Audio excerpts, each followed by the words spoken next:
দিরাগমন থেকে ঐশিকাদের যাওয়ার সাথে সাথে রিশুর শুরু হলো কান্না। সেই স্টোরি আজ তোমাদের সাথে শেয়ার করব।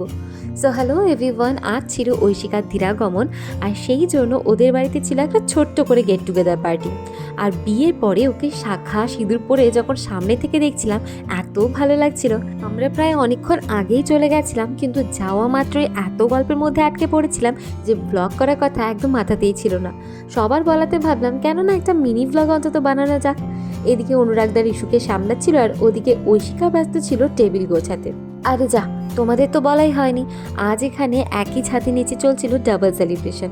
একদিকে বিয়ের পর আজ ঐশিকা প্রথম বাড়িতে আসার জন্য হচ্ছিল সেলিব্রেশন, আর অন্যদিকে ওরই একটা ফ্রেন্ডের সামনে বিয়ের জন্য চলছিল আইবুড়ো ভাত খাওয়ানোর সেলিব্রেশন।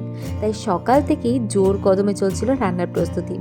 একদিকে যখন গরম গরম খাবার তৈরি হচ্ছিল, তখন অন্যদিকে বাড়ির গেস্টরা অলরেডি বসে পড়েছে লাঞ্চে। চলো আজ মেনুতে কী হয়েছে সেগুলো তোমাদেরকে ঘুরে দেখাই। 5 রকমের ভাজার সাথে সাদা ভাত, সাথে মাছের মাথা দিয়ে ডাল আর আলু ঝুরি ভাজা, ছিল ইঁচড় চিংড়ি, কাতলা মাছ আর চিংড়ি মাছের মালাইকারি, আর চাটনি পাঁপড় মিষ্টি ছাড়া তো আইবুড়ো ভাত ইনকমপ্লিট। তো এটাই ছিল আমাদের আজকের ডাবল সেলিব্রেশনের মেনু। আর এদিকে দেখো, ঐশিকা আবার ঘর থেকে এক থালা স্ন্যাক্স নিয়ে এসেছে। পুরো জিনিসটা ঐশিকা আর সুস্মিতা মিলে খুব সুন্দর করে সাজিয়ে দিয়েছে।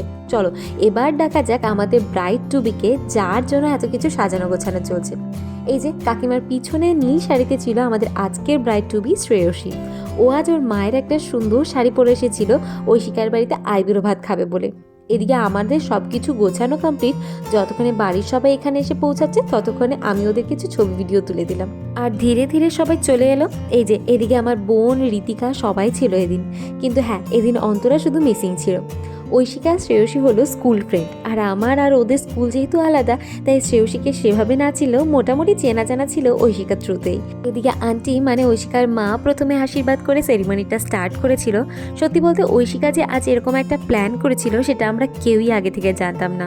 ওখানে গিয়েই আমরা হঠাৎ করে সারপ্রাইজ পাই। অ্যাকচুয়ালি শ্রেয়সীর বিয়ের আর হাতে গোনা কয়েকটা দিনই বাকি, আর এরই মধ্যে যেহেতু ঐশিকা ঘুরতে যাচ্ছে, আবার সবাইকে একসাথে কখন একসাথে পাবে, সেই জন্য আজ এত সুন্দর একটা দিনকে মিস করতে একদম চাইনি। আর তাই আজ এই ডাবল সেলিব্রেশনের সাক্ষী আমরাও হলাম।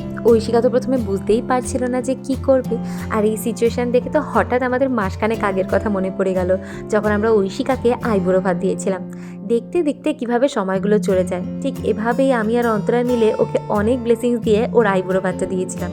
যাই হোক, এখানে অনুরাগদা আর ঐশিকা দুজনে মিলে শ্রেয়সীকে আশীর্বাদ করছে, আর তারপরে চললো গিফট দেওয়া। ব্যাস এতটুকু পর্যন্ত তো ঠিকই ছিল, কিন্তু যখন খেতে বলা হলো ঐশীর তো মাথায় হাত, আর ও তেমনি লজ্জা পাচ্ছিল।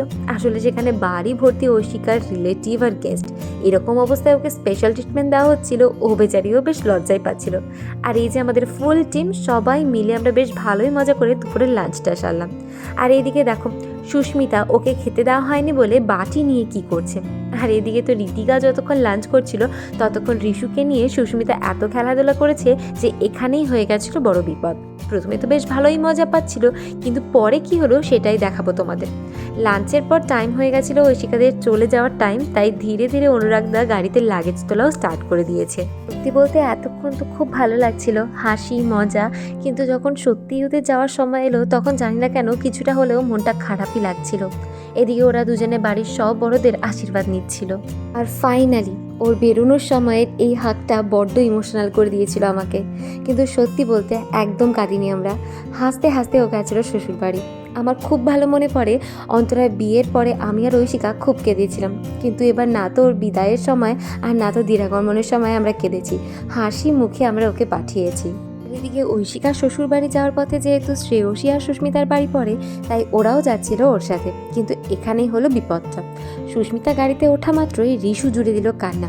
ওই যে সারাটা দুপুর ধরে রিশু যেহেতু সুস্মিতার সাথে খেলাধুলা করে সময় কাটিয়েছে, আর তাই যখন ও দেখলো ওকে রেখে দিয়ে সুস্মিতা গাড়ি করে চলে যাচ্ছে, অমনি শুরু হলো কান্না। তুমি তো আমরা ভেবেছিলাম ও গাড়ি চড়বে বলে কান্না করছে, কিন্তু পরে বুঝলাম যে ও সুস্মিতার জন্য এত কান্না জুড়েছে। চলো, এদিকে সব কিছু তোলা হয়ে গেছে গাড়িতে, এখন যে যার মতন যাবে তাদের বাড়িতে। এদিকে ওরা টাটা বলে তো চলে গেল, কিন্তু তারপরে আমরা রিশুর কান্না থামাতে গিয়ে যে কী বিপদে পড়লাম। এদিকে তো মনে হয় রিশু জীবনে কোনোদিনও ওর মায়ের জন্য এতটা কাঁদেনি যতটা আজকে সুস্মিতার জন্য কেঁদেছে। সত্যি বলতে ওর কান্না থামাতে গিয়ে আমরা বড় বিপদে পড়েছিলাম। আর অনেক কষ্টে ওর কান্না থামানোর পরে ওরা চলে গেল ওদের বাড়িতে, আর আমি চলে আসলাম আমার বাড়িতে। তো ভিডিওটা আজকের মতন এখানেই এন্ড করছি। যদি ভালো লাগে অবশ্যই লাইক, কমেন্ট আর শেয়ার করে দিও। Don't forget to subscribe my channel. By.